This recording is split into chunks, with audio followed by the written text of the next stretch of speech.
Good evening, everyone. I am Chris, joined once again with JXEDITOR, and Bath Time got the prediction right. He said 10:19 is my guess. He got it bang on the dot. Well done, sir.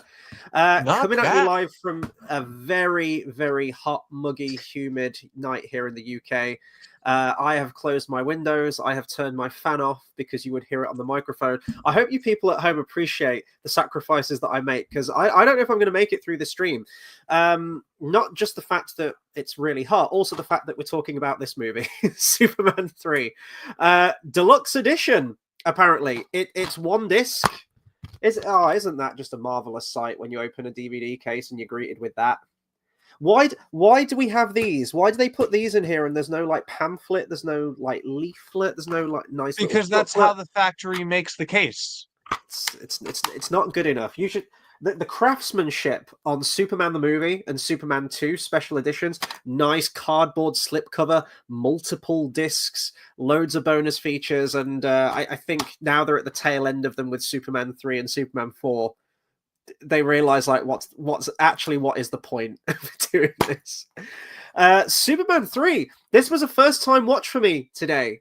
Superman 3 and Superman 4, The Quest for Peace reputation precedes it, and for all of these years I'd stayed away from it. I was quite late to the party anyway, as we discussed on Superman 1 and 2, and that was kind of good enough for me. I watched both of them. I was like, and that's where Superman ends, because I've heard that 3 and 4 is really bad, and I don't want to taint my memory or my love of these films, until Urias suggested that we do all of the Superman films in the lead up to the new one, and I guess this was inevitable. That was technically your idea.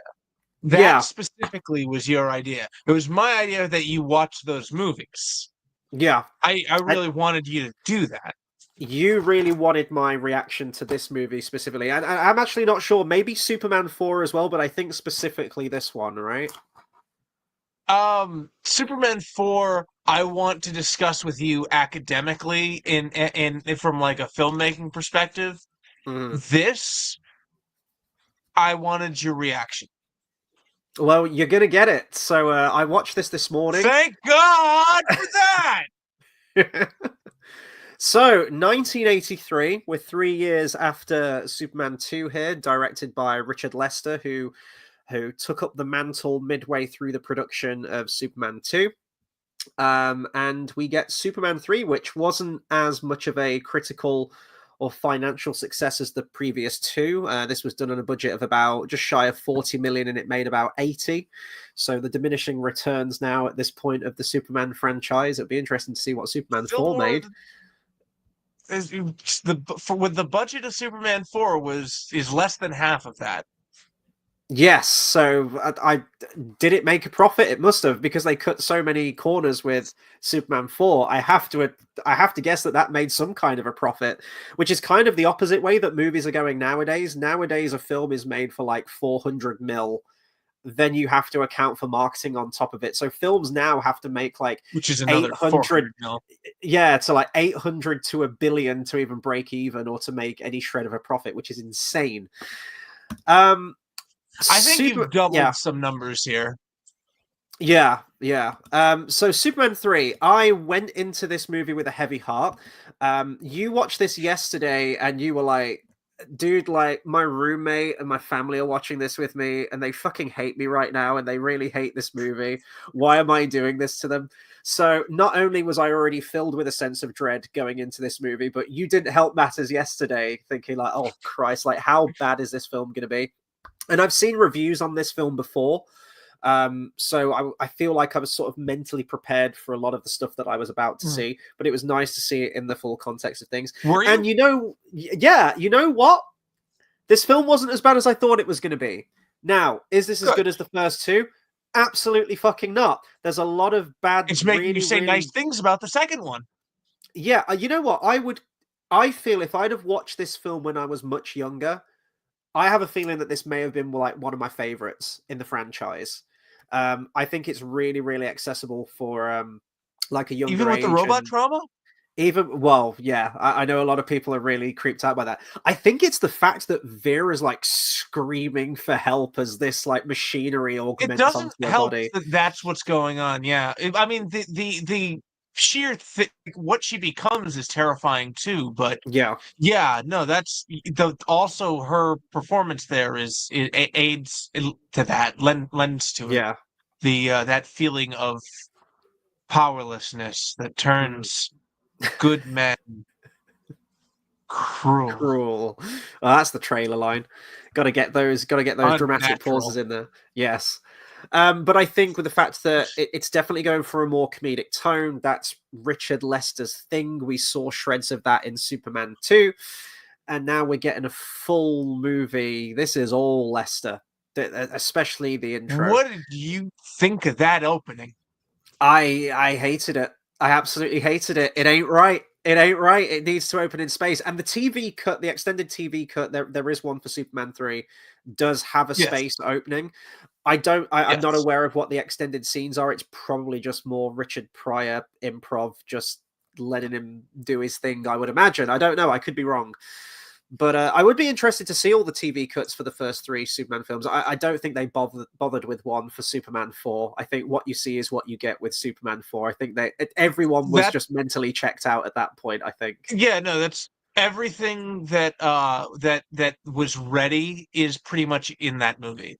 There are Yeah, a couple deleted scenes, but there are a couple deleted scenes that are available, but there are significantly more deleted scenes that are not. right. Um, I would kind of equate this to, and I've already talked about the legacy of this film, especially the inspiration that Sam Raimi had from this series of films, and how almost plot point for plot point you can chart the first 3 Superman films to his Spider-Man trilogy. And I think that's the case with this one too. It's the weakest of the first 3. It's more comedic. It's got a lot of dumb shit in there, but there is moments of greatness still, and I still kind of have a fun time with it. There's a And yeah, there's an externalized internal battle. exactly. And there's another love interest that's thrown into the mix. The Although whole it Gwen might Stacy be thing. internal, I'm really not sure. I like that it's Is that ambiguous. happening? Yeah, well, he just disappears, doesn't he? I don't know. I think it was an idea they had floating around in the early days of production, and they ran with it. And I actually quite like that it's ambiguous at the end of it. To be honest, I See, quite I like want to that. go back in time, kidnap Richard Lester, show him the movie Fight Club, and Yes, be like, is that what's going on? Is this happening? it's like the scene in Liar Liar where Jim Carrey's kicking his ass in the bathroom. But then Sorry, I almost knocked over something glass. you've got stuff where Clark gets thrown into like the trash compactor. It's like is no one in that trash compactor? Right? Well, no, actually, Clark would be in the trash compactor, right? He would have thrown himself into the trash compactor. It's Superman who would But be how would he there. turn it on? Uh, Or does he have the Zod finger telekinesis? there is some of that in it. The supercomputer has the Zod finger telekinesis at the end, where it throws what's her name, Pamela Stevenson into the wall, and Richard And Pryor and Richard whatnot. Pryor. Yeah, Oh, by the way, so can we agree that the missing ingredient to kryptonite that Gus Gorman couldn't find was refined calcite? I love that that's become a thing. It's so great. The Andor memes continue to Well, his keep name is going. Gorman. Yeah, yeah, that's a good I point. called him Grossman last week because I was just internally like, there's no way his last name is Gorman. Gorman Mining. Well, there's a power plant in this. Yeah, no, the intro. I was aware of the intro that it was a lot more comedic, and it is really just a string of chained together slapstick gags, and I hated it. I watched this with my folks this morning. They'd also never seen Superman 3. My mother fucking hated this film. I think by the end of it, she sort of come around to it. I think the Superman versus Superman fight, which was, you told me, was the original title for this film before Pretty good. Kramer Yeah, versus Superman Kramer was versus coming out. Superman. I Yeah, think from so that point they onwards, couldn't do with that. I think that point onwards with the supercomputer, she got a little bit more invested into the film, as did I. Actually, that they were Because some the of the movie stronger was scenes. happening.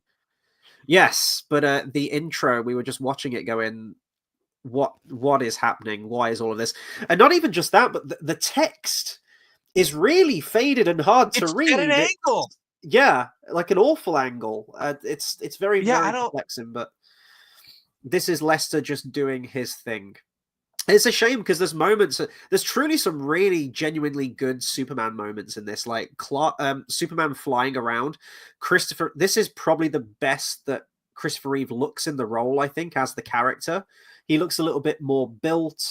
Maybe he's matured into the role a little bit more. The costume looked great. The flying sequences, for the most part, look really, really well handled. You've got I fundamentally disagree with that. There's some shaky bits where he looked he does the Superman 4 fly into the camera shot, and you've got the jagged matte lines around him.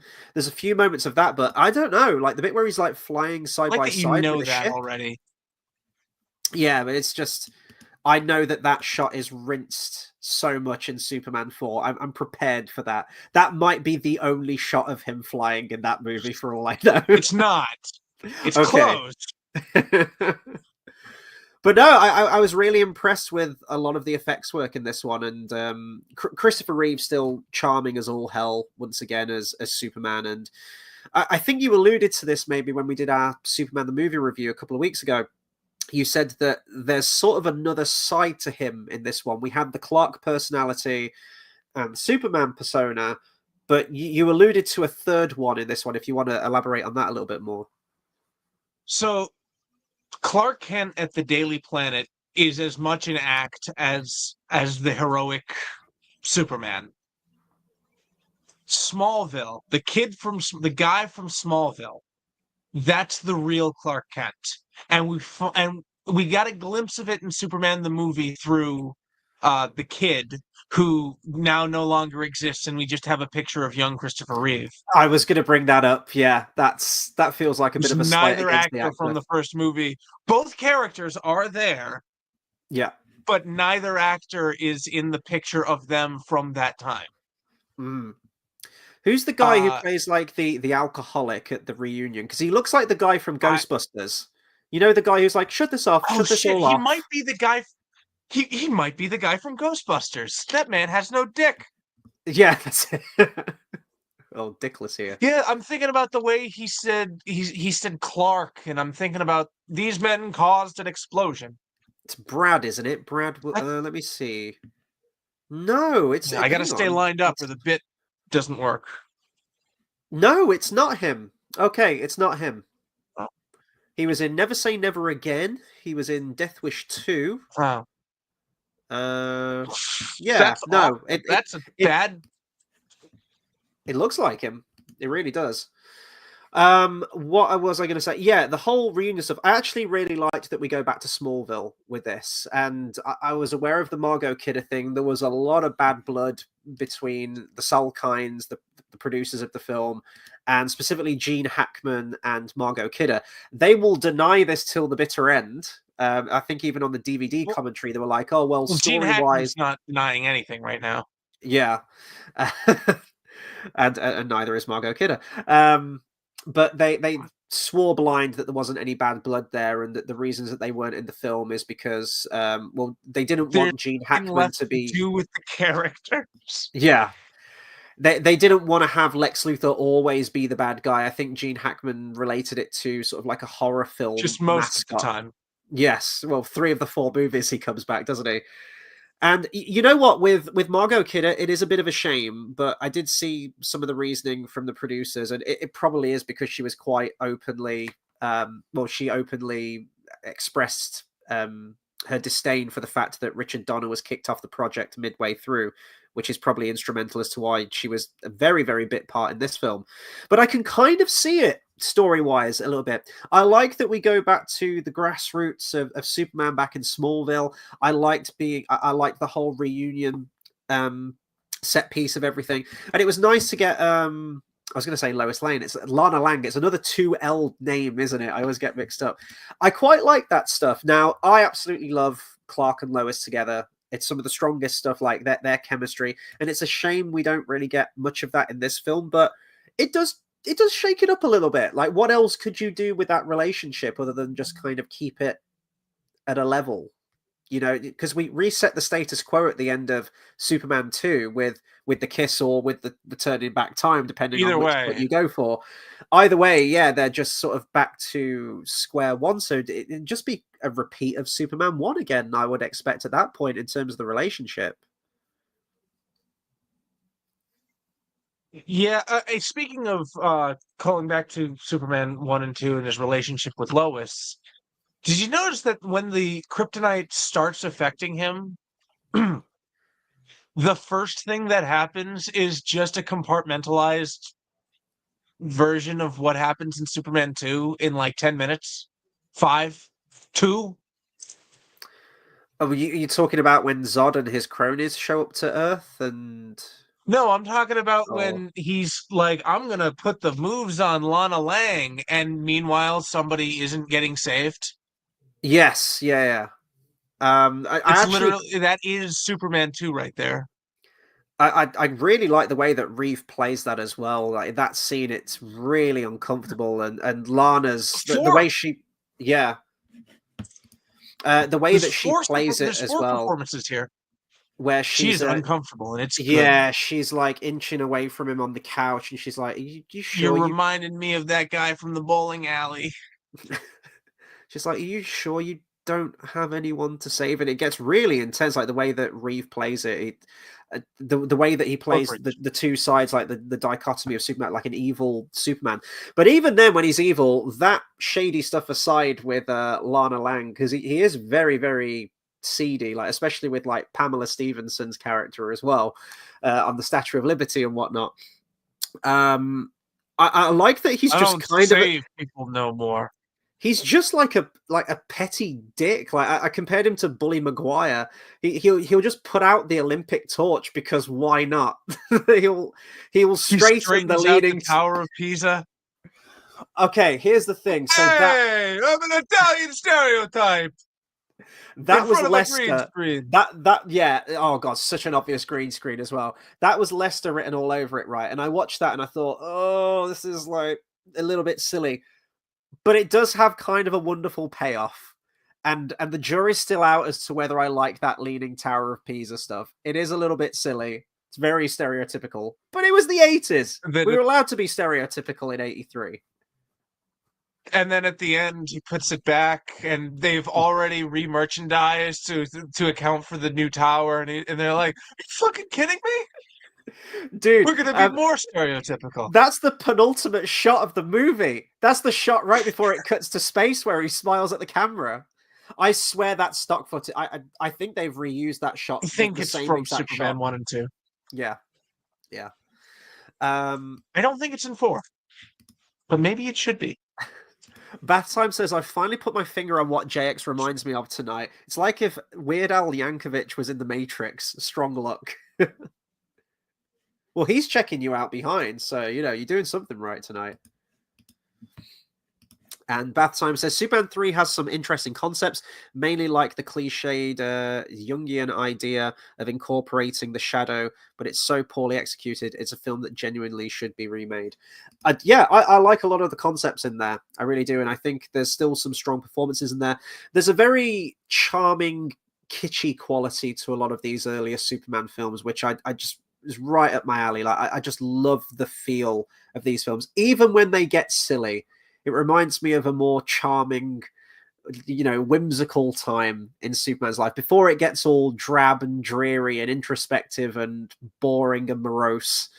I like this stuff, even when it's silly.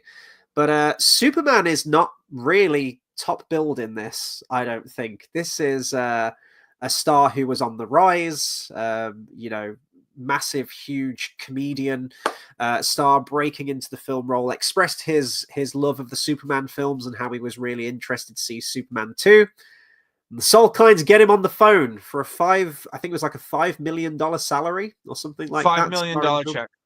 Because he was not fond of the $1 million. Yeah. Richard Pryor at this point was wanting to break away from the comedic side of things and wanted to take on more serious material. And that's what he wanted to do for this. But unfortunately, you know, with Lester or the producers like, no, you're the funny guy. You're the comedian guy. So be funny. Is Richard Pryor funny in this movie? I feel like I've seen him in funnier films. Stir Crazy, See No Evil, Hear No Evil, with Gene Wilder, to name a few. Yeah, no. The funniest moments in this movie have little to nothing to do with Richard Pryor. Mm-hmm. Like, I think the funniest part in this movie is when the new Miss Tessmacher is oh, what was it? She's just sitting there reading, and she's just like, but what about the quantum theorem? Like full on. I forget the thing, but it's very wordy, verbose. Very She's clearly, super she is smart. very. She's Yeah. smart. She's trying to tell us this person is smart, and then Webster walks in. She's like, "Hi, I loved her character. I thought she was great. lady, I don't know you." Billy Connolly is a lucky man. My word, he is batting Yes, that is way Billy above his Connolly's wife. average. Yeah, yeah, it is. Yeah, she was on a British comedy show in like the 80s, I think. I want to say. I think it was the 80s. Um she did this spoof song. I think Rowan Atkinson was on it. It was called I Like Trucking. I Need to Truck. And she was, blonde bombshell, gripping a gear stick. And yeah, but I really like that. I think she's did they say what her profession is in this? Because in real life, she is like a psychologist or She's something. I just his think they woman. mentioned That's something like literally, I that, think, didn't they? all they say she is. She is Webster's woman. I think that is one of the. We'll come back to Richard Pryor in a minute because it's basically his film, isn't it? But I think the thing that lets this down is that I like all of the villains. I like them all. I think they're acted well. You've got Robert Vaughn in there, who I found out today is Matthew Vaughn's father, the director of like Kingsman and all those films. He did Man from Yeah, Uncle no, I'm remake, familiar. didn't he? Yeah, yeah. He's great, and Makes sense that he would make the Man from Uncle remake. yeah.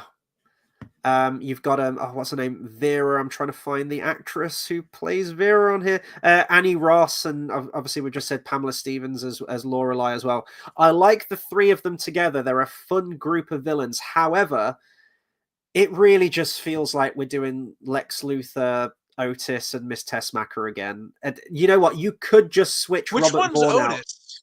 It's Gus, right? You mentioned earlier it's Gus. Yeah.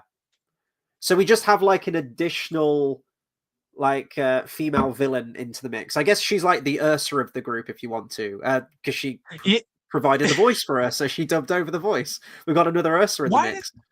What's the running bit that she's like hideous? She's fine. She looks like a person. She just looks like a woman. She's very SS officer, isn't she? I suppose she's a bit sort of like Frau Farbissner from Austin Powers. Or the receptionist who calls for security in Last Crusade. Yes, yes. But it's too close to Lex Luthor for me. So this would have been your chance to do something new. We're kind of doing something new where we take Lois Lane out of the mix, which is a bit of a shame. But there was, as I say, like the political stuff that was going on in the behind the scenes with the producers and her. But it offered something new, going back to Smallville and Lana Lang reconnecting there and showing a slightly different side to Clark, that sort of fatherly, nurturing side, and that's all good stuff. But then the villains, you've got another business tycoon. And this time, it's not really land he's after. It's just sort of business enterprises. He wants to own all of the world's coffee supply. And then that goes awry. And it's like, right, well, now I want to own the world's oil supply. And honestly, you could just switch Robert Vaughn out with Gene Hackman's Lex Luthor and you wouldn't miss a beat. It's pretty much exactly the same. You need to explain, like, he's got to be like incognito. Like, okay, so if they were to do that, let's assume he still has the Webster persona, but he's incognito. Yeah. Or you, is he wearing? God, sorry. Is he wearing any prosthetics, or is this just a picture of Gene Hackman? And they're like, that's not. Maybe you don't show Webster. Maybe he's just they keep referring to him as the boss. Yeah, okay. And because you don't have Otis or Miss Tessmacher, but you have similar characters to that, you have Vera's character and Lorelai. They can be his attendants, receptionists, his intermediaries, if you want. And then later on, his back's to the window. He's got like a cigar in one hand and like a glass of whiskey in the other. And then he turns around and it's Gene Hackman or something like that. You could do that. The original idea for this, I don't know if this was going to be another 2-film idea, because you know how like Superman the movie was, that the script for that was huge. It was unwieldy. That's why they had to essentially cut it into 2 movies. I don't know if the idea was to do something similar with Superman 3 and Superman 4. I think one of the Salkinds penned a treatment where the main villain was going to be Brainiac, which would have been amazing. I think that's a missed opportunity in these earlier Superman films. I think that would have been a really cool take. They were going to bring Supergirl back into the mix. Supergirl came out after this film, right? Supergirl was the next one, and then 4. Yeah. So Supergirl was going to feature into this movie, and she was going to be like a surrogate daughter figure to Brainiac, and Brainiac would have raised her, but he also has the hots for her and has fallen in love with her, which is a very strange idea. They were going to add Mr. It's pretty common with surrogate daughter characters, I got to be honest. They were going to add Mr. Mixel Pitlick. I never know how to... No one knows how to pronounce his name. The whole point is that you can't pronounce his name. He's not from this dimension. And he was, I think Dudley Moore was going to be the first choice to play his character. He was going to be a character that just... the ability to cause chaos. So it was going to be much different from his comic counterpart. It was going to involve time travel in the third act. Exactly, yeah. The third act, they were going to travel back to the Middle Ages for a final battle with Brainiac. But one of the main things in there was going to be that Superman was either going to have... Well, he was going to have to fight an evil version of himself, either internally or there was going to be some kind of clone. And out of all the ideas, that is the one that filtered down. But you mentioned that there's some Brainiac elements to Richard Pryor's character, right? Or in the early concepts?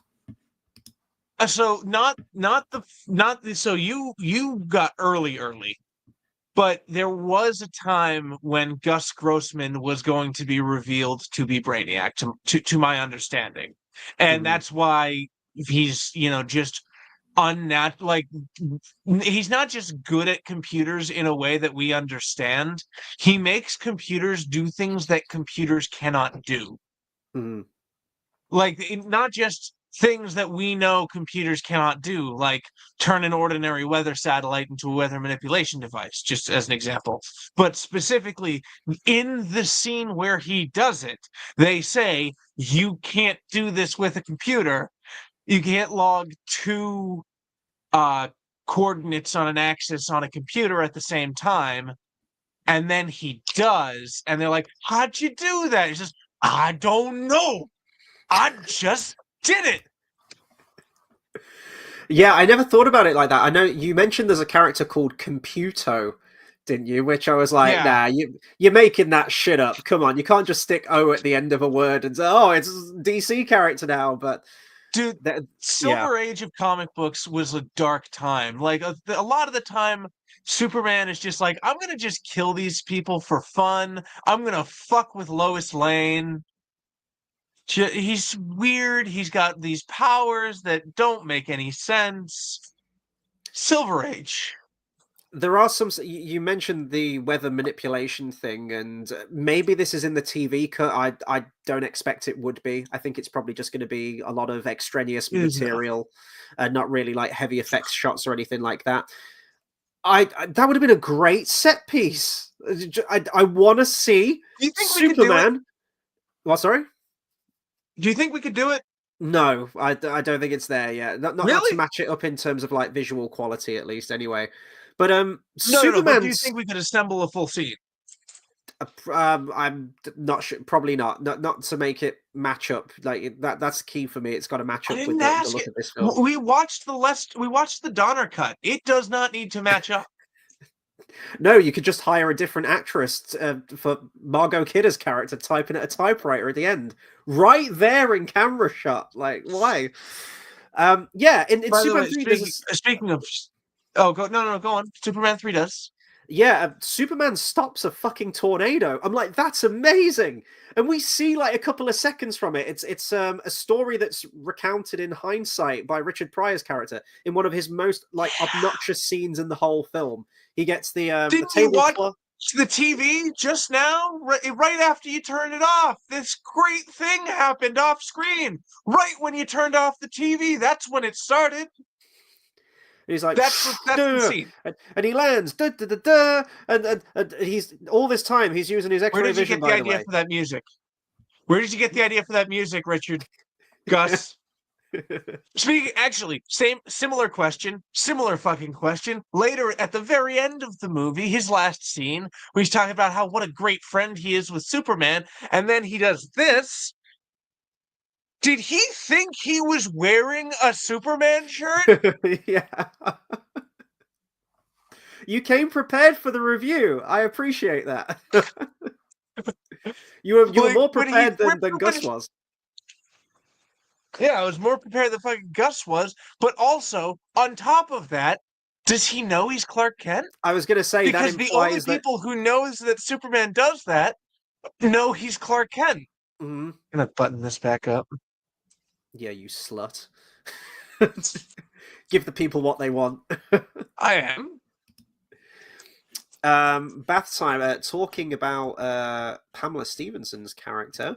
He says she became a psychologist, which also was the career path of Jet from Gladiators. Oh, Jet was my girl back in the 90s, man.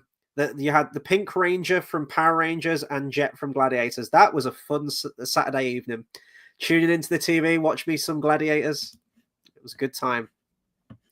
Bath time Batman also says is the best fighting yourself scene from Evil Dead 2.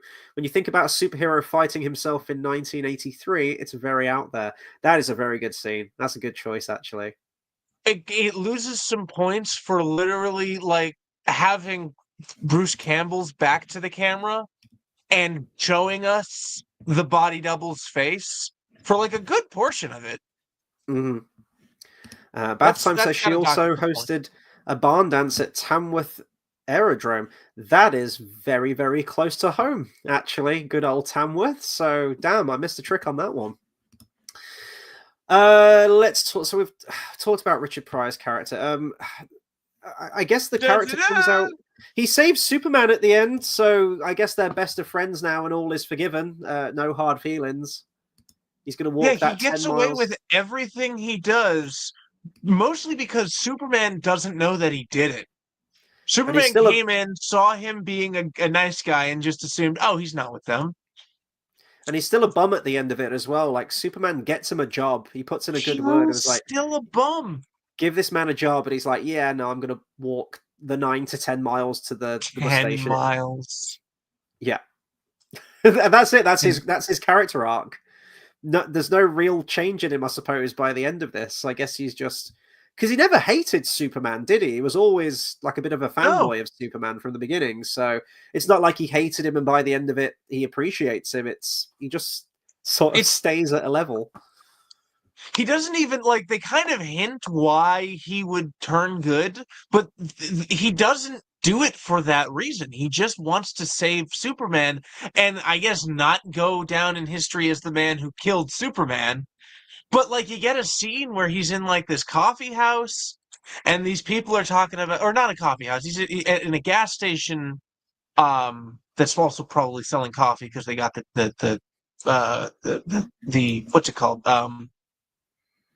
Whatever it's called. That's going to bother me. Counter, I guess, is a word. But they're talking about how, there's no gas, and, he doesn't know who's profiting off of it, but clearly somebody's profiting off of it because somebody's always profiting off of it. And who's left to get screwed over? The little guy. Camera hands over to Richard Pryor. Oh, God. Conflict. Yeah, the thing is, a lot of these films... Just not why he turns good at the end. A lot of these films, the producers and whatnot, they'll get whoever's big at the time, the big bankable star, whether they're like a seasoned veteran actor at that point who's highly sought after. You had like Marlon Brando in Superman 1, for example, who takes like an enormous paycheck. You've got sort of like Arnold Schwarzenegger, I guess, with Batman and Robin, Jack Nicholson, even in the first Batman film, who would tend to get top billing or really, really pushed as the main draw for the film. And Richard Pryor was absolutely this. And here's the thing, like, I'm not opposed to Richard Pryor being in the film. These films are inherently silly. Granted, the first two took themselves a little bit more seriously, but there was still some, you know, slightly wacky, comedic, tongue-in-cheek stuff, even in those first two films as well. But I just don't, like, Richard Pryor's better than this. And it's just the writing, or whether they let him just do his own thing. But a lot of his scenes are just really obnoxious. Like, as comic relief goes, I don't think I laughed once. I maybe like chuckled at a couple of things that he said, but man, the comic relief just really falls flat in this one for me. And I swear, like, the second act of this film, I was going, where's Clark? Where's Superman? This is Superman 3. There's a huge stretch of the second act where it's all just Richard Pryor doing his thing. And then eventually we get back to the Superman thing, and you have the fight scene in the junkyard and everything, and the bit where he patches up the ship, which is a great moment where you get the Superman fanfare coming in. Another great soundtrack, though, I'll say, from Ken Thorne, using a lot of those John Williams motifs. But man, it just makes me happy. It sounds so good. Still feels very pared down from the full orchestra that you had with John Williams in the first movie, granted. But I didn't have as much of a problem with the soundtrack in this one than I did Superman 2. And that could be that the fact that I've had two movies now to adjust to the new sound, and coming right off the back of Superman the movie into Superman 2, you can really hear that drop in overall sound quality of the soundtrack, maybe. But yeah, let's get to some comments. Bathtime says, "You're not an Alan Partridge fan, I see. That's one of his famous TV ideas, alongside Youth Hustling with Chris Eubank." I have never. I think I've seen like a couple of sketches with Alan Partridge, but I've never really dabbled and watched a whole lot of them. Carl says Jet also played the Games Mistress. I need to know more about this in Games Master. And Bathtime says, one of my favorite TV moments ever is Danny Dyer going to Games Master Patrick Moore's house and referring to aliens as that mob up there. Yeah, as I say, I haven't really dabbled much. Let's see. There are some incredible set pieces in this film, and I guess I wasn't ready for that. I thought that this film was just uniformly shit across the board. That's what I'd heard from reviews. And there's a lot of stuff that I really like in this. The power plant sequence I thought was incredibly well filmed. Classic. Yeah, with the pyrotechnics. Just, I want to see Superman saving people, and you get it in these earlier films, and it's nice, and I enjoy it. And is it a little bit hokey? He freezes the lake, and he brings the lake, and he drops. Yeah, but I don't care. Like that tone, I feel, is more or less consistent with these Christopher Reeve Superman films. You know, you say that's hokey, but he does exactly that to solve a power plant fire in Superman and Lois. Yeah. I love that it's a random, like, acidic chemical power plant in buttfuck nowhere Smallville. Hey, America is the leading provider of chemical-based plastic products in the world, and we can't afford a chemical disaster. Do you need to be dressed as General Patton for all of this? Like, listen, I already did one costume bit for Richard Pryor. what, you dressed in blackface again, didn't you?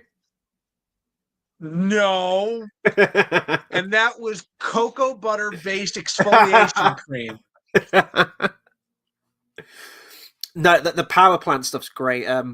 It's nice to see Jimmy Olsen in the movie again. Gets a little bit of the first act of the film at least. A good photographer, always something hot dog.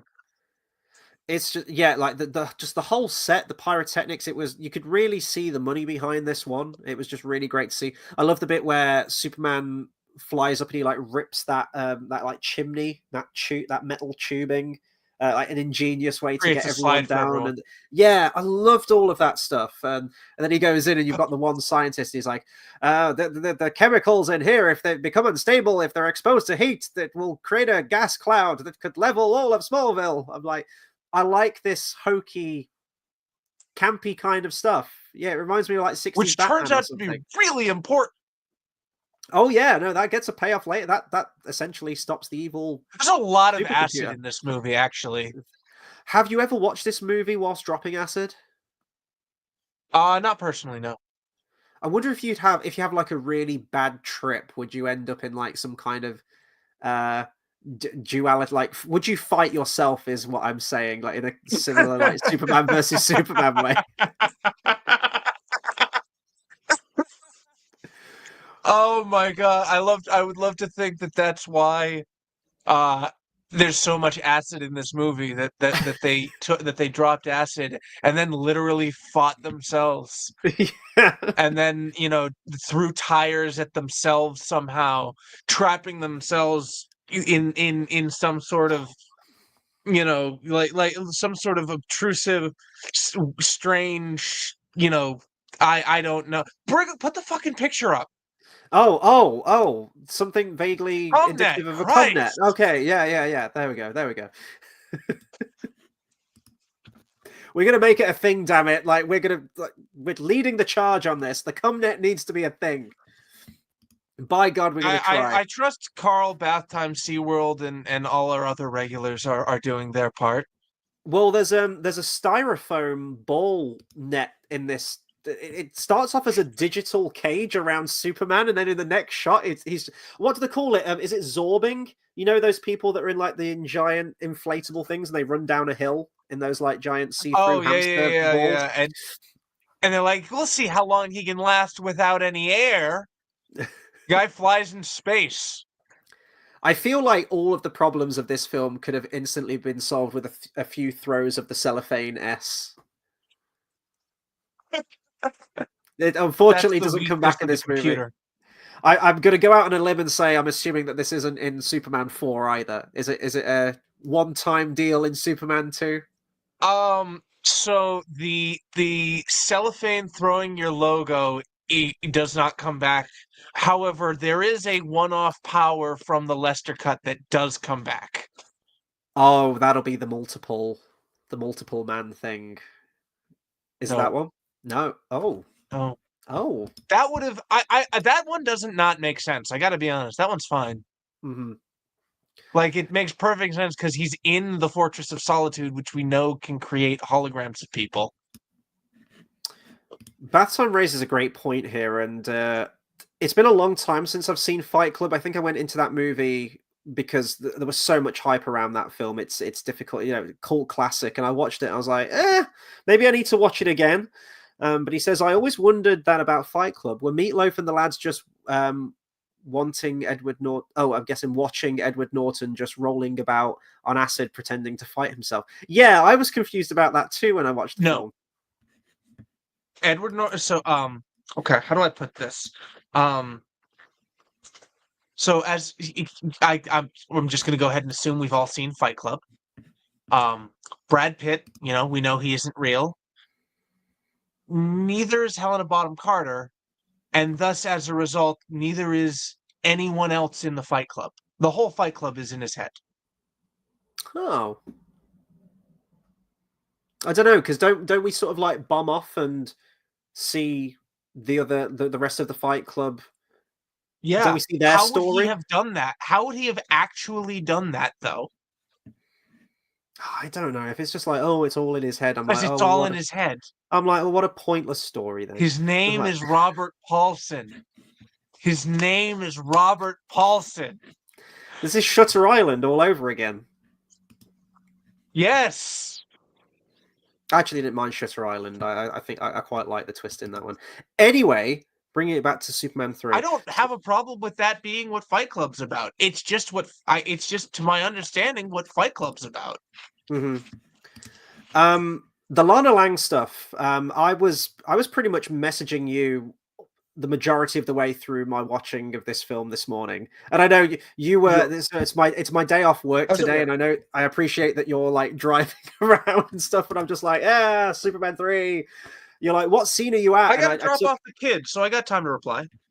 And you were like, "What scene are you at?" And I took a picture, and it was Richard Pryor getting the guy drunk, the guy who we thought was from Just Ghostbusters, say Richard but wasn't Pryor, from the big Ghostbusters. cowboy hat. Come on, the giant fucking sombrero cowboy hat. Yeah, where did he get that from? Because he has like this whole case of beer. I really want one of those. Do those exist? The prop guy gave it to him, and they absolutely exist. It's like a suitcase minibar. It's great. But then there's a giant fucking cowboy hat. Just because, why not? And I sent you that picture, and you were just like, "Yeah, that's Superman 3." I think I just sent that. Yeah, I just sent you the picture, like da da da da da da. Like, oh yeah, this isn't Superman at all. But yeah, the first thing that I mentioned was, Clark Kent goes back to his high school reunion back at Smallville, reconnects with Lana Lang. Different actress, I want to say, to the Lana Lang in Superman the movie, right? Or is it the different same actress? Different actress. Yeah, of course, different actress, because we see her as a teenager in Superman the movie. Yeah. And we see a picture. We don't even get to see a picture of that teenage. God damn it! This really pisses me off, because this kid got David Proust, and then he didn't even get to come back to play Darth Vader. Mm-hmm.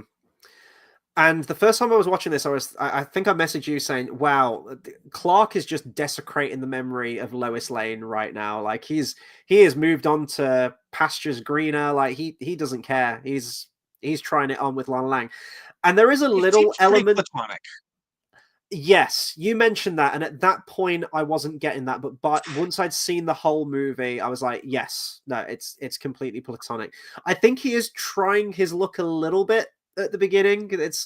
I kind of equate this to like the film version of the whole Eowyn thing with Aragorn. Like he's got Arwen, but he's not helping himself here. Like there's a little bit. Right, there's a little bit of flirtation. He acknowledges her. He knows that she's like, yeah. To be fair, the last time he saw Arwen, he was literally breaking up with her. Yeah, I'm like, he could have just like outright, with Lois, like in Two Towers, where she's like, the men stay because they will not be parted from you because they love you. Like he could have just said right there, "It is but just a shadow and what is it that you love? I cannot give you what you seek." Yeah. He could have opened with that, but no. He kind of leads her on. And your stew is shit. Yeah. It's like Arwen's a good cook. God damn it! She doesn't even need to cook. She's got elves cooking for her. Like he's got it made at Rivendell. But yeah, so eventually, as it got into the film, I was like, okay, I actually quite like this. That he's just watching over them. It reminds me of you've seen Rocky Balboa, right? The sixth Rocky movie, the one that came out in like 2006 or whatever. Oh, you have? Okay. Bath time. You mentioned Rocky earlier in the comments, so okay. So in Rocky 6, Stallone's obviously a lot older at this point, right? It was sort of like the comeback film around like the mid to late 2000s. Is that the one with woman cancer? No, that's Creed. I think. No, I haven't seen. No, that's not Creed. I know that's not in Creed. Well, he says that. Well, no, he says that his wife died of cancer between. Oh wait, yeah, sorry, yeah, no, 6 is his wife has died from cancer. Yeah, no, that's right. Yeah, Rocky Balboa. What kind of cancer? Woman cancer. Yeah, no, I've seen a little bit of that. Okay. Anyway, there's in the first Rocky movie, there's like a little girl and she's a bit of a tearaway. She's, getting into like a bad crowd, and he steps up as like a big brother role and he says like, "No, you want to get an education. You don't want to hang out with these bums, because you're going to get a reputation," and things like that. That character comes back. She's now obviously a lot older. She's had a kid. And he's sort of like a fatherly figure. He's watching over her. He's making sure that she's got everything that she needs, that she's taken care of. He's hanging out with. Was it actually the same woman? No, it's the same character, but no, it's completely different actress. Yeah. Okay, they didn't pull an Ula / the kid from The Hangover. No, no. But Rocky's like hanging out with her kid, and he's bonding, and I kind of got that impression. That's the relationship that we have. Yeah, That, he's there yeah, for Ricky. yeah. I like that. I like the bit in the bowling alley where Brad He is very destroys the wall. yeah. His way of teaching her kid is just very like this is how it's got to be done. He's quite aggressive with it, whereas Clark's quite nurturing. He's like, no, let him do it his own way, which he doesn't. It's not going to help him next time. Yeah, so he's just going to suck at bowling right Although, afterwards. to be fair, he and his mom are permanently banned from that bowling alley, so who cares? It's true. I like that the kid is one of the inciting incidents that makes Clark have that internal conflict and try and fight like the Dr. Jekyll, Mr. Hyde thing. Foot or something. Yeah. I don't know, He that was can't hear charming. you, sweetie. No, yes, he can. He's got super hearing. Superman, get better. I don't know. That's a great moment, man. Like the bit where like Christopher Reeve just like shouts up to the sky. I love that shit. Oh, that's great. Yeah, no, that is great. Doesn't top Superman the movie, but okay. Do we want to take a second and just be okay? Do we want to talk? Do we want to talk Bizarro for a minute? we can talk Bizarro for a minute. Okay, what if it would have to be much shorter? But like when Superman starts going shitty, when Superman of the other timeline starts going bizarro, he starts being juvenile, blowing out the Olympic thing, destroying an oil liner, straightening the Tower of Pisa, and just what if immediately we then cut to him fixing these things while Bizarro is getting drunk? I guess it could work. So what? The ending of Superman 1 is going to be him fighting a version of himself.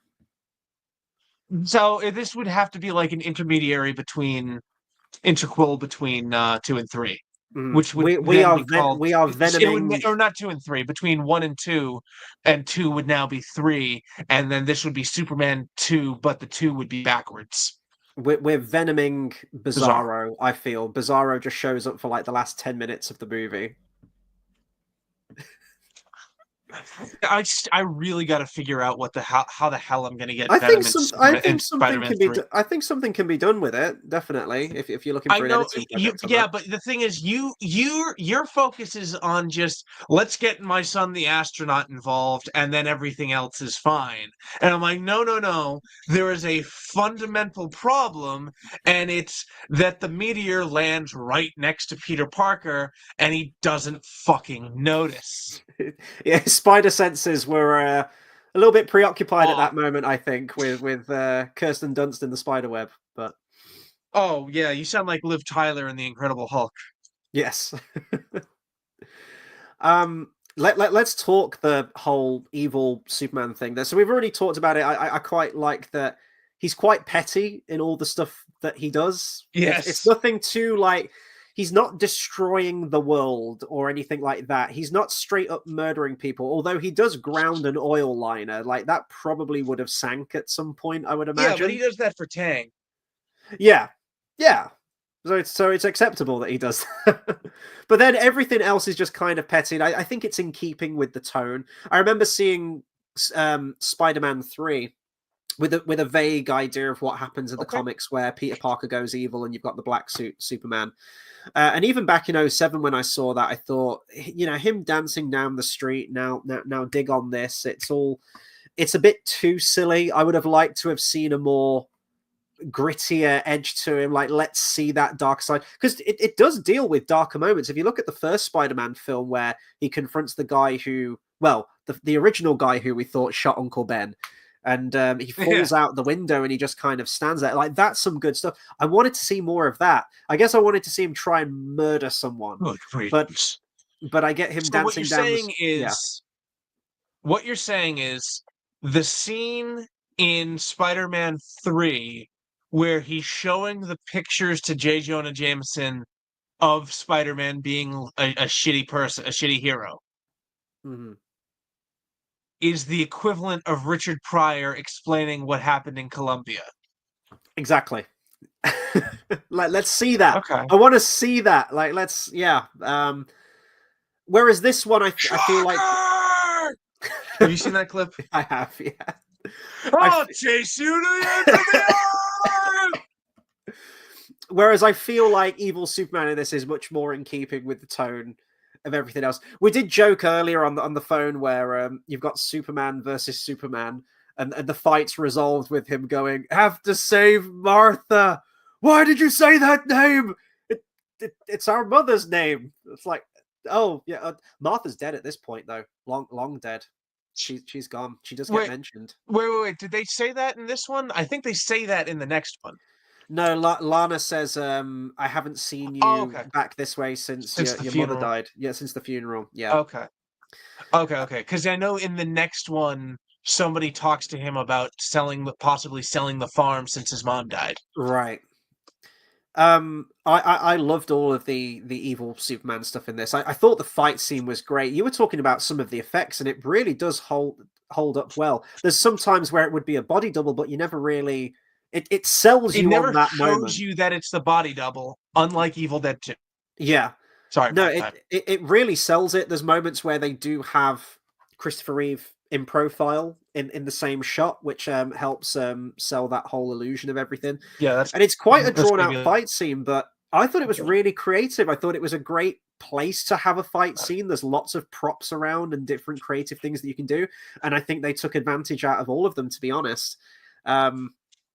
Yeah, it was a sort of like the fight scene in They Live, where they're just wailing on each other, and it was I was like, I could do a whole movie of this. This is wonderful. This is great.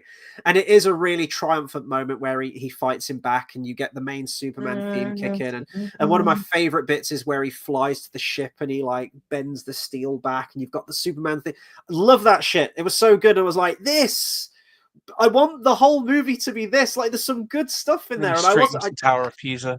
Yeah, I wasn't expecting this good stuff in the film. I thought it was just meant to be terrible all the way through, and that's really not the case. There's a lot I like in this film. The bit with Superman getting drunk, that's one of the things that he mentions in the first. Like I was ready to end 3 months of sobriety for a bit. I was going to get a bottle of Johnny Walker for this stream. I'm going sober as well, so I can't help you out there either. But I like that again is another trait of Superman, where in Superman the movie he says like he never lies, he doesn't drink, and here he is in a bar and he's like flicking the peanuts into the bottles. This is not evil Superman. This is just Superman who just he doesn't. Like he's okay. Actually, there's a great comparison to this: Dr. Jekyll and Mr. Hyde, but not the common understanding of Dr. Jekyll and Mr. Hyde, because it's not a split personality. In the actual story, Dr. Jekyll takes his elixir to transform into Mr. Hyde, so that he has the anonymity to be a dick. That's just what he wants. He wants to be a dick, but he's too nice and puritanical and Christian and stuff as the friendly Dr. Jekyll with a reputation. So he transforms himself into Mr. Hyde to bring out his inner beast, his inner delinquent, and he just wants to be the worst. And he's got the 5 o'clock shadow to show that he's evil as well. I didn't intend this, by the way. This is just happy coincidence. So I'm kind of. Did you watch that clip I sent you? I did. Yeah. I remember seeing that before when you sent it again. But it's a good bit. Yeah. How Superman shaves from the animated Superman series. and Lois and the animated series. Bath Time says, yeah, it's great because a hero traditionally is about sacrifice and a villain is selfish. So I enjoy that evil Superman is just a dickhead. It's a nice parallel. Yeah, no, it's really good. It's great stuff.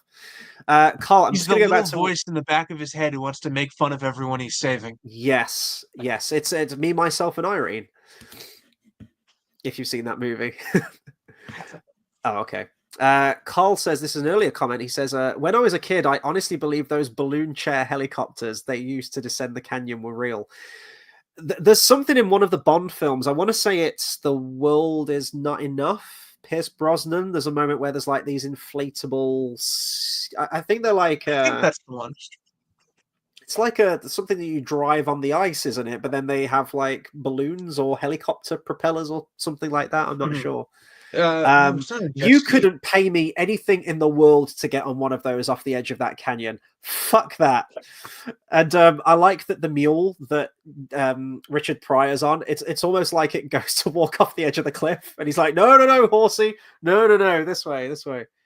Yeah, Oh no, yeah, that... actually, just a quick anecdote. When I saw that, because the night before we had watched the movie Hudson Hawk, Mhm. and the opening of that, the narrator is like this story starts with Leonardo da Vinci, and it fades into this guy riding a donkey. And he's like, that's not him. That's just a guy riding a donkey.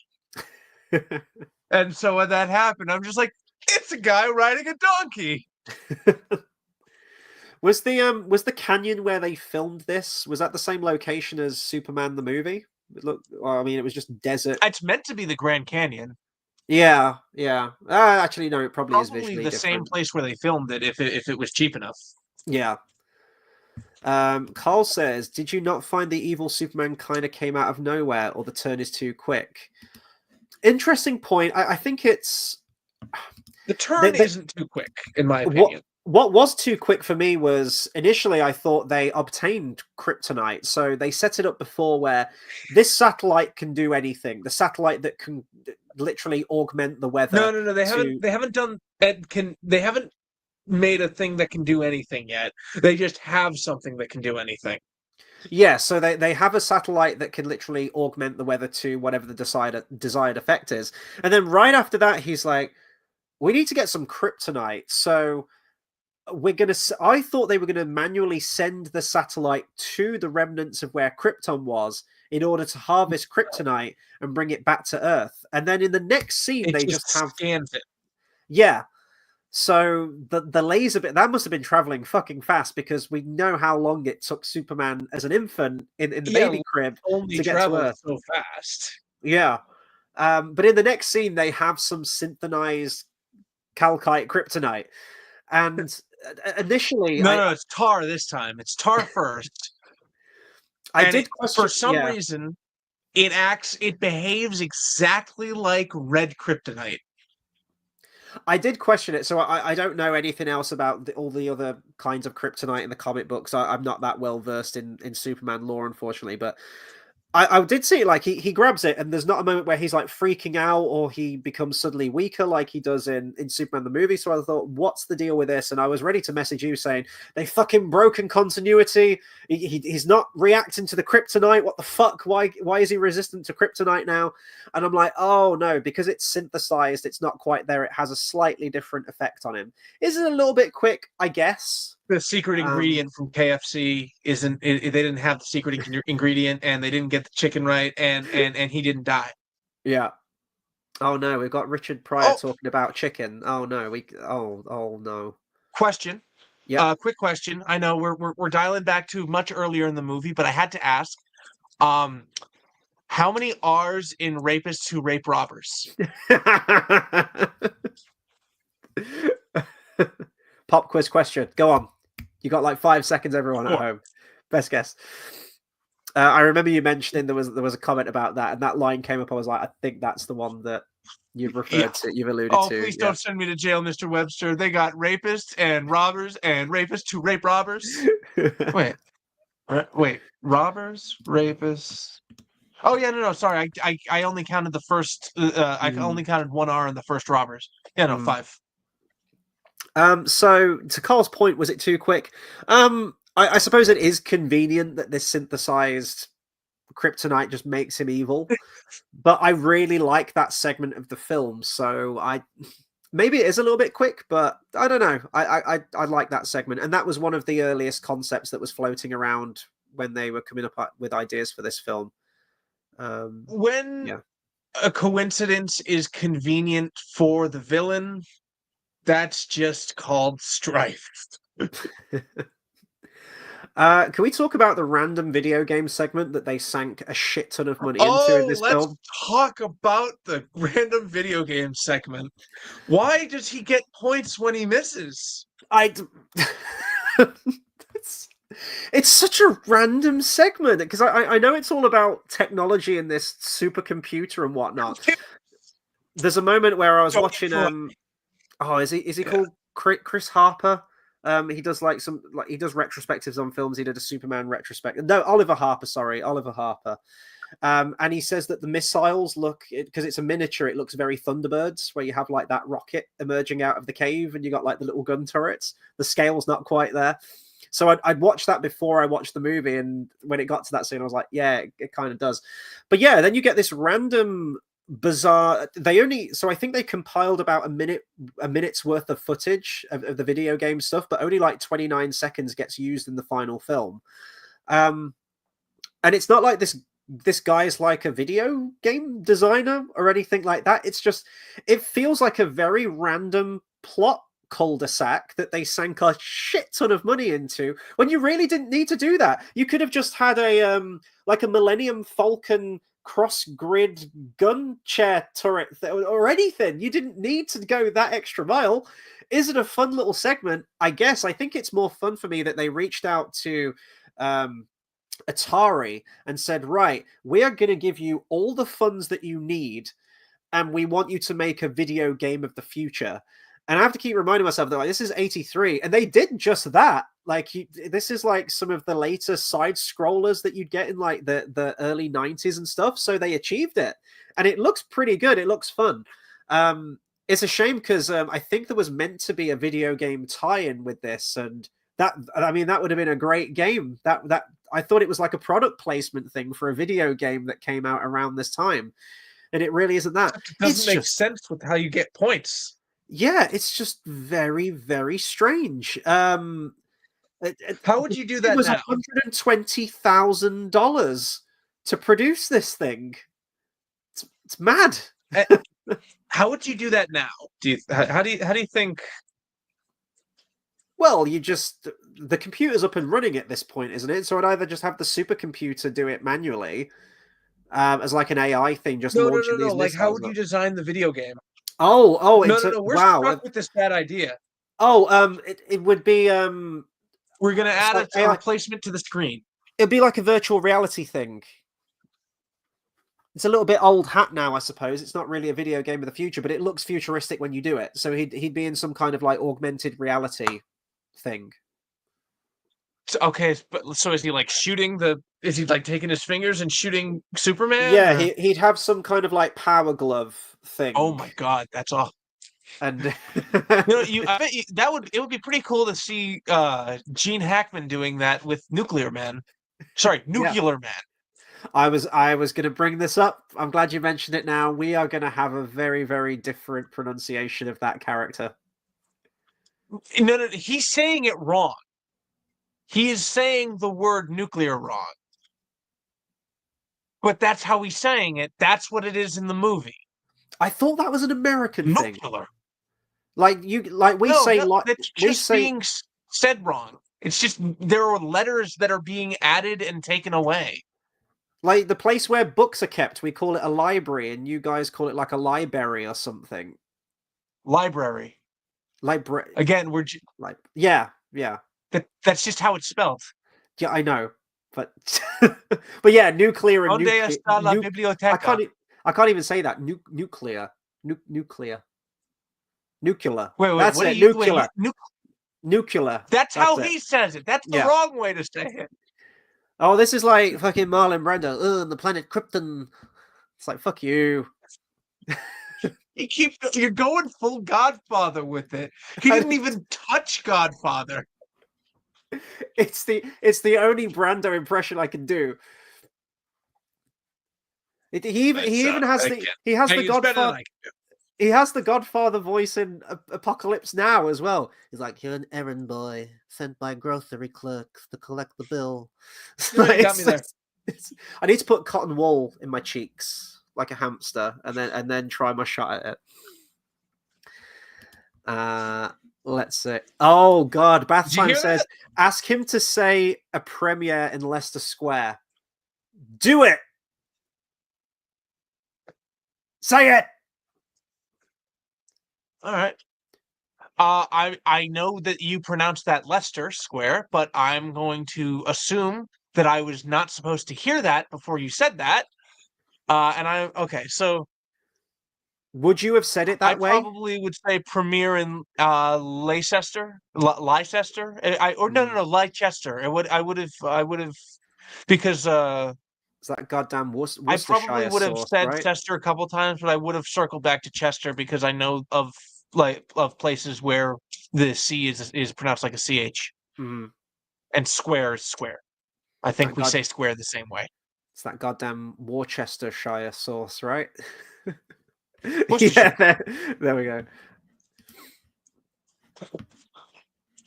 Let's see. Bathtime says, I'd quite like to see it done again, but in a memento way, where Superman wakes up and has to repair what he's done the night before with no knowledge of it, like me on Saturday mornings.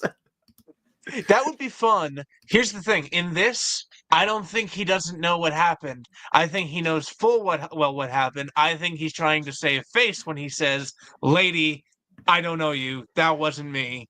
Yeah. Don't know what you're talking about." I think he is 100% aware of what he did.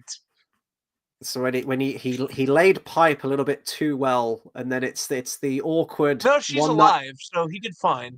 It's the awkward morning after one night stand conversation. Superman 3. Any other scenes? I'm trying to think if there's anything else that really jumped out to me that I really appreciated. If we did an edit of this that was rather faithful to the actual movie, would we make the kryptonite green or kryptonite red? Yeah, well, I mean, if that makes him evil in the Here, comics, then yeah, I'd go red let's on that. go over what do all the different Oh Lord, colors of kryptonite. What's the worst we could find? Taste the rainbow, motherfucker. That's probably a new one. There's probably Green. rainbow kryptonite now. It is 2025 after all. We've got to wave that flag. All right, so red kryptonite seems to be the go-to. We need a kryptonite that does something else because it straight up says the effects are unpredictable. Okay. Ranging from personality changes, physical mutations, temporary power losses. Blue kryptonite targets specifically Bizarro. Interesting. Wait, and weakening and potentially calming her. Interesting. Do they swap genders in Bizarro as well? But like not like actual genders, but like just what they say. It wouldn't surprise Gold me. kryptonite permanently removes his powers. Yeah. Black kryptonite is the good and evil, like the if you watch the Jackie Chan Adventures, like the tiger talisman when it's split in half. Silver kryptonite induces intense hunger, delusions, and hallucinations, potentially leading to paranoia and forgetting one's own strength. I wonder what that is supposed to be representative of. Man. Is that all the kryptonites? No, it's not. Oh no. Pink kryptonite. In some storylines, it is depicted as having humorous effects, such as turning Superman fabulous or gay. Well, there was a time. Superman was gay, right? Was it the son of Superman? Some kind of Superman was gay. They made him gay for a while in the comics. You know what? Because Superboy might have been gay. No. This was Superman. This was Superman. They were trying to cater to a whole different market. And it was like, right, we're going to make him gay. Was Superman ever gay without pink kryptonite? No, Superman has not been depicted as gay in the mainstream comics without the use of a fictional non-canon pink kryptonite. All right. What else we got? Keep going through. Did we talk about the time? Speaking of gay Superman, did we talk about the time that Jason Todd almost died of AIDS? Yes. You have told me. Did we do it on stream? Yes, I think so. Pretty sure. Okay. All right. Just yeah. It was going to be Jason Todd, then it wasn't going to be Jason Todd, so the runner-up was Jimmy Olsen, and the original actor from the George Reeves Superman is gay. So they were like, that's not going to look good. Let's not make Jimmy Olsen die of AIDS. How about? What else we got? Just wanted to get it fast. Just wanted to. It wasn't just mustard on his lapel. Oh no. It was relish. I'm sure it was. White sauce. What else have we got? Mayo. Kryptonite, you fuck. Keep going through the colors. Sorry. No, sorry. The next one was the next one was literally just other. Oh. So yeah, red kryptonite is the one that we'd go for then, right? Out of all of them. Probably. White, orange, and platinum. But each with unique and inconsistent abilities. Really, it's just whatever convoluted thing you need in the plot. Let's just come up with a color and it can do that now. Don't question it. It's a mythic alien space rock. Yes, exactly. I guess we could go into like overall thoughts on the movie then. I think we've pretty much combed through most of it. This film was nowhere near as bad as I thought it was going to be. There's a lot that I do like in this film. As I said, I'd kind of equate this to Spider-Man 3, which has a lot of problems. But there is a charm to this. It's still fun. It still has that sort of campy, nice, charming quality that the earlier Superman films do. There's definitely more of a focus on the Richard Pryor stuff in this, intentionally so, and I'm not keen on that. There's a lot of lulls in this film. Scene.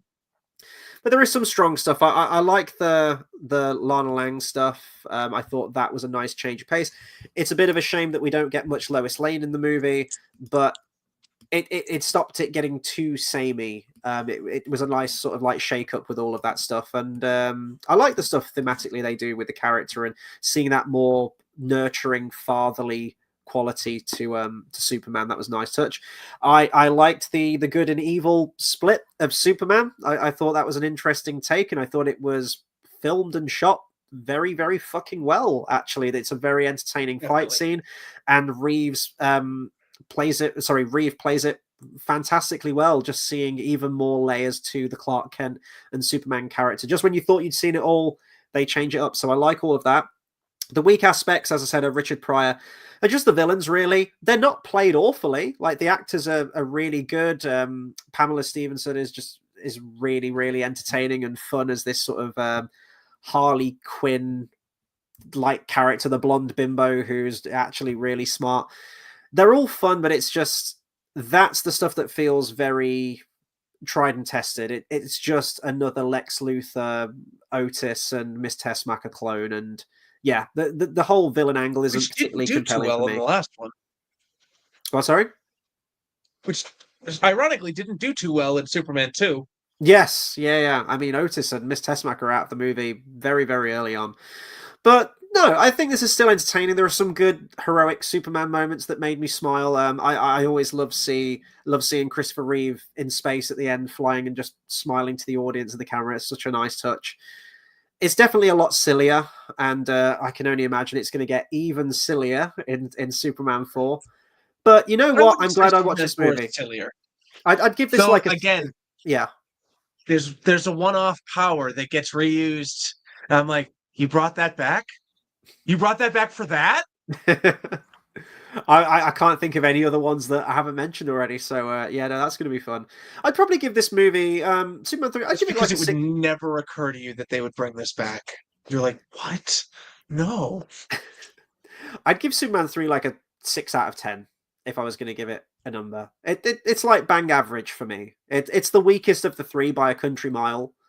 I like that the first two have more of like a grandiose feel to them, and this one really doesn't. But I still like a lot from this film. I'm glad I watched it. This was not as bad as I thought it was going to be. That's my glowing reception of Superman 3. I've got one last note, just a quick anecdote from the movie. Mm-hmm. When I was watching the film, the effects were really bad. The effects, I fundamentally disagree with you when you said, like, these are some of the best flight effects. Because my roommate straight up said the words, yeah, I don't believe a man can fly. Fast forward 20 minutes, and I think Richard Pryor says, I just don't believe a man can fly. That's cool. I and don't be know. I rough. thought the stuff where he flies next to the ship and he's like repairing it, and you get that far away Well, shot, and you yeah, see him because approaching he's it. Like, physically at the shit. Like Christopher Reeves is physically there, moving a thing that he's interacting with. But when he's say doing this imposed in front of the Grand Canyon, it looks god awful. there's some moments like that in Superman 1 and 2 as well. It They look a looks a little lot bit ropey. better in Superman 1. You don't have like the I janky said running Superman 1. effect from young Clark when he. Yeah, that was them. That was literally them developing technology to do the effect. I'll give them a Mm, pass. They've been doing this for 2 movies already. yeah. I guess final thoughts on Superman 3 for And then you they didn't then. try that effect again because Yes, they knew thank it was God. shit. Yeah. Final thoughts. I would put this probably like a 5 out of 10. Solid, it's in the middle of the road. Uh, if you feel some kind of way about Superman 2, you'll probably knock it to a 1 out of 10, not a 1, a 4 out of 10. Mhm. And if you kind of like Superman 2, you will probably knock it to a 6 out of 10. Yeah. No, I think that's absolutely fair. I think Well, that's a very fair score. Right, next week. So I think we're going to shoot for this actually because I've got a few gigs this upcoming weekend that I'm seeing. So I think we're going to be doing not this upcoming Sunday, the Sunday after. I think that's when we're shooting for our review on Superman 4, The Quest for Peace, Quest for Peace. Deluxe Edition. What is the Deluxe Edition? We've got a commentary from Mark Rosenthal, who was the co-screenwriter. There's additional scenes and a theatrical trailer. That's what the deluxe edition gets you. Carl says, what gigs? I am at Iron Maiden in Brum this upcoming Saturday. And I am at Guns N' Roses, also in Birmingham at Villa Park on the Monday. And then I think that's all of the gigs done for June. And then I've got like 3 gigs, I think, in July. So yeah, the gig season's finally here. So I'm looking forward to that. Iron Maiden was actually the first gig I ever went to in 2011. So they've released some very questionable albums since then. They released the Book of Souls, which was a absolute slog of a double album, and then Senjutsu, which was terrible as well. But this is meant to be all of their old stuff. I've seen the set list. It's very album 1 and 2 heavy. You've got some Seventh Son of a Seventh Son in there, so it's the good Iron Maiden stuff. Essentially, that's why I'm going. But yeah, looking forward to seeing Guns N' Roses because I've never seen them before. So yeah. Anyway, right, Superman 4. And that we'll be saying goodbye to Christopher Reeve and hello Brandon Routh for one movie. So, we'll get to it when we do. Do you think? Yeah, We'll talk about it when we get to it. yeah. No. It's about because there's an edit of Superman 3 that's supplemented with stuff from Superman 4 called the Brainiac cut, and I think some stuff from Superman Returns could also be included to flesh that out a bit. Mm. We'll and talk also shop. the lesser cut. We'll talk shop. Yeah. In the meantime, I'll get specific about that when. If you haven't let us know your thoughts on Superman 2, if you're checking out this video after the fact, please do let us know what you think of this one and how you compare it to the rest of the franchise. Do consider subscribing to the channel for more movie reviews, discussions, and live streams. Me and Dale have started our Studio Ghibli retrospective, which is going to be going on until pretty much the beginning of December this year. It's a massive retrospective, so expect one of those every single week. We're going to be continuing this Superman retrospective. We've got a few more movies before we get to the new one that comes out. Haven't booked my tickets just yet, but I will be getting on that once I know which day I can see it. And yeah, we'll be giving our thoughts on that movie as and when it comes out. JX, where can people find you? What have you got coming out? YouTube.com/JXEditor. Right? Honestly, maybe a Superman thing at some point. Like I said last week, and pretty much every week we've been doing this because I had just released something when we finished around the time we finished Andor. So or even before that. So I'm in a bit of a slow period for when it comes to big releases. I think some Superman stuff could be cool. I'd be interested in seeing that, see what you can do with it. There's ideas there. There's definitely stuff you can work with, 100%. Oh yeah, oh yeah. I don't know if you could But use anything yeah, from James Gunn ones where CGI Superman punches CGI guy in CGI background and punches CGI teeth into the camera. Also, did you it took me know a second to realize you didn't mean Guy Gardner. there's 3D screenings of the new Superman film? I didn't even know that Of 3D course was there still a are. thing. Hold on. Um, You saw those teeth hit the camera, and you didn't think it was gonna be a three. There was gonna be a 3D release. dude, there hasn't been a 3D film release since Avatar 2. You would. What is that even? Of course there have.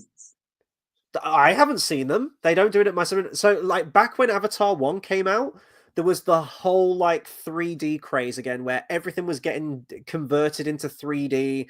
You had the Yeah, it's option not to a go and... craze now. It's just a fact of life. It's But just there.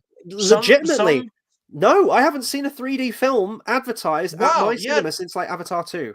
So, Yeah. No. Literally, at my cinemas, there's like two of the theaters towards the back have the big blue cardboard thing for you to throw your glasses in after the movie. oh, right, okay, okay. But, yeah, no, I saw that. There's only, like, one or two screenings of a 3D one every day. But then I saw that and I was like, oh, that's why you've got like the Spy Kids 3D gimmicky shit coming out at you in front of the camera. Oh boy. Very, very quickly at the very end, we got Yeah Baby, who says that's a retrospective we could do. I'd love to go back and review those films. Superman 3 is not that bad. Superman 4 is bad. Yeah, that's what I've heard. That's what I've heard. Here's the thing about Superman. The problem with Superman 4 is that it is fucked. It has been fucked by the studio, by like just by circumstance. I think potential if it had been given its proper but shush. If it had been given its proper budget, um and given, the attention in post-production that it had, I'm going to go ahead and say deserved. It could have been possibly the second best Superman movie, Yeah. Christopher Reeve Superman movie. But you know me, I really like when there's a political message, like an overt political message in my movies. Yeah. And it was, well, the Daily Planet stuff was shot in Milton Keynes, which is, I say, relatively close to home. It's probably like an hour train ride away from me. So, yeah, no, that's cool. I don't. They probably won't explain in the movie that they've had a change of premises. It'll be just like, oh yeah, this is the Daily Planet. It just looks completely different. It's from the like, exterior and everything.